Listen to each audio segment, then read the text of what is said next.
हमारो बाबा के ऊंची आंगनवा पोखर खुनवा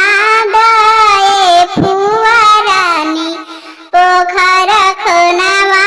दए फुआरानी हमारो पापा के ही ऊंची आंगनवा पोखर खुनवा दए फुआरानी पोखर खुनवा दए फुआरानी पोखर खुनवा दा घाटिया बना दा बेटी के नेहवा दहे फुआरानी बेटी के नेहवा दहे फुआरानी